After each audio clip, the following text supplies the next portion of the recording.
I don't know if a lot of people have heard these stories, but word is that Ric Flair, for him to be able to appear at the Hall of Fame, they got something back from WWE. At first, it sounded like it was just some interview for DVD in the special features or something.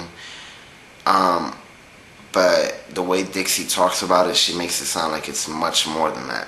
She actually makes it sound like it's a WWE, it's the equivalent of what TNA did for them. The same way TNA allowed Ric Flair to appear on the pay-per-view and Hall of Fame, they'll have one of their wrestlers appear on TNA television.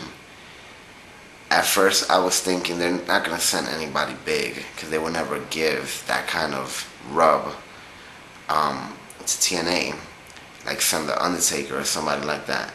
But then rumors were that it's somebody that has some kind of connection to Ric Flair, Sting, and Hogan. And then I also thought about Ric Flair for WWE is definitely a huge name.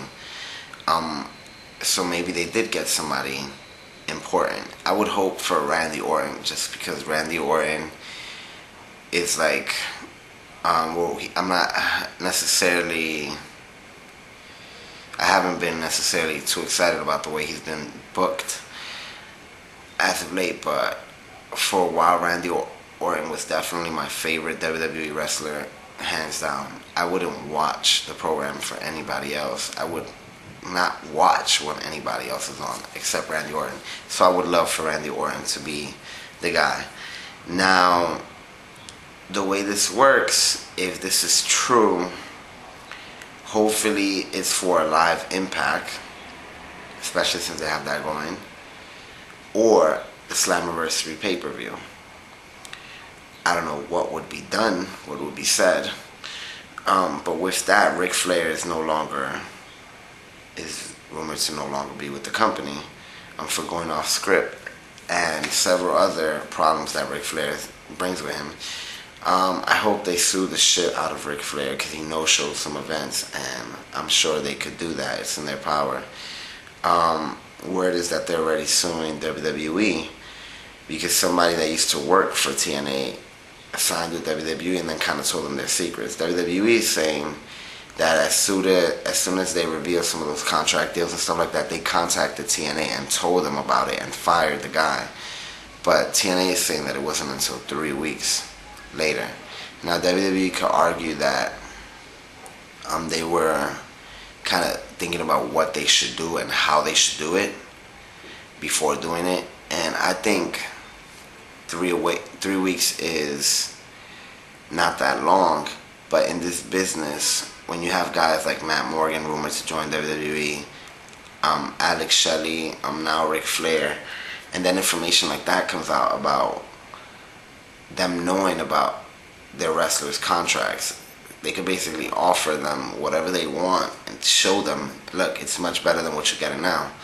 I know a couple years ago, there was a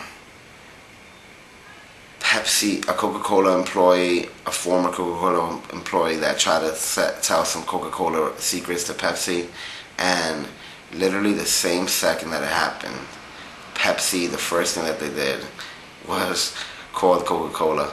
I'm laughing because I pictured two cans of Pepsi, a can of Pepsi calling a can of Coca-Cola on the phone. But yeah, so they handled that right away. WWE reportedly took 3 weeks. I don't know. It's going to be very interesting. Either way, sound off in the comments below of what you think about some of the things that have been going on in wrestling lately. Ask questions if you have questions. And please try to take the time to give TNA Impact a chance this upcoming Thursday, because I really think the show's just getting better and better, and almost nothing could go wrong for them going forward if they continue on this stride, with the exception of production issues. Because anytime that you're going live, especially on a TV show, on TV, not a pay-per-view, anytime when you're going live on TV and you have to have all these segments, backstage segments, there's going to be some camera glitches and certain things. They're going to cut to the wrong cameras. They're going to cut to the person in the back, and the person's going to be like, hello, blah, blah, blah, or whatever the case. But that's something that I expect. And I know that's going to happen. Or I expect that to happen. Excuse me. But as it continues, I'm sure before Slammiversary,